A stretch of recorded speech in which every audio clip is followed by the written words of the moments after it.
জিমেলের password কিভাবে পরিবর্তন করবেন এটা কিন্তু আমরা অনেকে জানি না। সো আজকে আমি দেখিয়ে দিব খুব সহজে আপনারা চাইলে জিমেলের পাসওয়ার্ডটি পরিবর্তন করতে পারবেন। এরকম ইম্পর্টেন্ট ভিডিওগুলো পেতে আমাকে ফলো করতে পারেন। আপনারা চাইলে ভিডিওটি শেয়ার দিয়ে আপনাদের টাইমলাইনে রাখতে পারেন, যে কোনো সময় আপনাদের কাজে লাগতে পারে। Let's check it out. Okay, জিমেলের পাসওয়ার্ড চেঞ্জ করার জন্য আপনার ফোনে জিমেল অপশনে আসবেন। এখানে আসার পর প্রোফাইল আইকনে ক্লিক করবেন। ক্লিক করে দেখুন গুগল অ্যাকাউন্ট নামে একটা অপশন রয়েছে, অপশনে ক্লিক করবেন।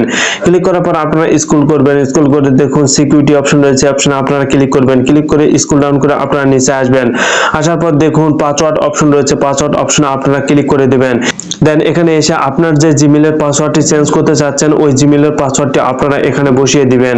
ওই পাসওয়ার্ডটি বসিয়ে দেওয়ার পর আপনারা এখানে নেক্সট অপশনে ক্লিক করবেন। ক্লিক করার পর দেখুন এখানে নিউ পাসওয়ার্ড দিবেন এবং কনফার্ম পাসওয়ার্ড দিবেন। নিউ পাসওয়ার্ডটি আপনারা কি দিতে যাচ্ছেন এগুলো আপনারা নিউ পাসওয়ার্ডটি দিবেন। দেওয়ার পর আপনারা নিচে এসে কনফার্ম ওই পাসওয়ার্ডটিও আপনারা উপরে যে পাসওয়ার্ডটি দিবেন ওই পাসওয়ার্ডটি আপনারা